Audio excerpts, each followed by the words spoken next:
Vera کو لین پر واقع gallery of costume جانا تھا۔ پہلے اس نے امرا کے لمبے بالوں کی لٹوں کو گول گول بل دے کر روسی انداز میں گوندھا، پھر اسے ساتھ چلنے کے لیے کہا۔ میں سائیکل پر نہیں جاؤں گی۔ کیوں؟ ابھی بھی ڈرتی ہو سائیکل پر بیٹھنے سے؟ جیسے تم چلاتی ہو کوئی بھی ڈر سکتا ہے۔ یونیورسٹی تک ٹھیک ہے، کہیں اور جانا تو سب وے یا بس۔ ٹھیک ہے۔ دونوں بس سے لین آ گئی۔ موسم بدل گیا تھا تو ویرا لانگ شوز پہننے لگی تھی۔ جو جینس پر یہ لانگ شوز ایسے لگتے تھے جیسے جنگل میں شیر کے شکار کے لیے جا رہی ہو۔ بالوں کے نکنے اسٹائل بنائے ہوئے وہ اپنی آنکھوں کو ایسی چوکنا رکھ کر چلتی جیسے کسی خفیہ ایجنسی کی ایجنٹ ہو۔ امرا کو اس کے ساتھ چلتے ہوئے ایسا احساس ہوتا جیسے وہ اس کی باڈی گارڈ ہے اور کوئی امرا کو کسی بھی طرح کا نقصان نہیں پہنچا سکتا۔ اس نے ویرا سے پوچھا نہیں، خود سے ہی سوچ لیا کہ وہ خریداری کرنے جا رہی ہے کپڑوں کی، لیکن گیلری پہنچ کر اسے اندازہ ہوا کہ شاید ویرا یہاں اپنے کسی آرٹیکل کے لیے مواد اکٹھا کرنے آئی ہے یا اپنے بلاگ کے لیے کچھ تصویریں لینے۔ جس باریک بینی سے وہ ملبوسات کا جائزہ لے رکھی تھی وہ عام انداز نہیں تھا، وہی خفیہ ایجنٹ کا سا انداز۔ تمہارا یہاں چوری کرنے کا ارادہ تو نہیں ہے نا؟ آواز کو آہستہ رکھ کر امرا نے پوچھا۔ تم میرے بارے میں ایسے کبھی سوچ سکتی ہو؟ ایجنٹ نے اسے گھورا۔ وہ تم اسی قسم کی فلمیں دیکھتی ہو نا؟ مطلب جو فلموں میں دیکھتی ہوں وہی سب کرنے بھی لگوں؟ فلموں میں میں نے قتل کرتے بھی دیکھا ہے تو شروعات تم سے کروں؟ امرا کھیکی کرنے لگی۔ مجھے یقین دلاؤ کہ پاکستان میں سب تمہارے جیسے نہیں ہیں۔ امرا نے منہ پھلا لیا اور ایسا انداز اپنا لیا کہ اب وہ ویرا سے کوئی بات نہیں کرے گی، شام تک، بلکہ رات تک، بلکہ پورے سال تک۔ اپنا یہ منہ ایسے ہی پھلائے رکھنا، لیکن کھولنا مت۔ تم چاہو تو الگ سے گیلری کو دیکھ سکتی ہو، فارغ ہو کر میں تمہیں ڈھونڈ لوں گی۔ ویرا چونٹی کی رفتار سے ایک ایک شوکیس کے آگے سے رکھ رہی تھی۔ وہ دونوں اس وقت 18 کے سیکشن میں تھے۔ منہ پھیلائے امرا شوکیس دیکھنے لگی۔ ان ملبوسات نے امرا کو مبہوت کر دیا۔ وہ بے حد نفاست سے سلائی کیے گئے تھے، انہیں پہننے سے زیادہ دیکھتے رہنے کو دل چاہتا۔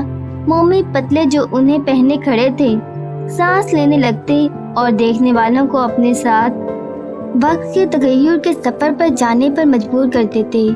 امرا نے ان کے ساتھ وقت کا سفر کیا۔ یقین نہیں آتا کہ کبھی یورپ میں بھی خواتین نے دستانے پہنے تھے۔ اسکارف کے استعمال کو لباس کی طرح ضروری سمجھا جاتا تھا۔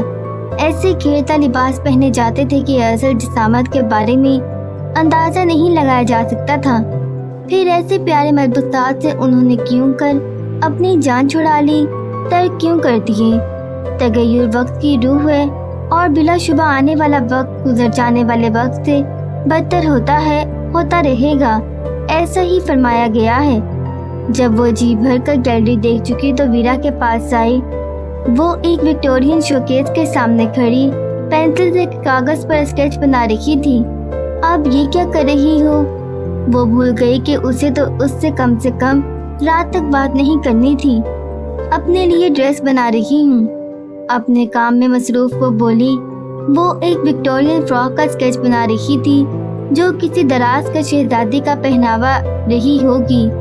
امرا نے ویرا کی پسند کی داد دی، جس کی خاص بات یہ تھی کہ اسے دیکھنے سے ہی ایک شان کا احساس ہوتا تھا، معتبری اور اعلیٰ ذوقی کا۔ وہ اپنا کام مکمل کر چکی تو وہ دونوں باہر آ گئیں۔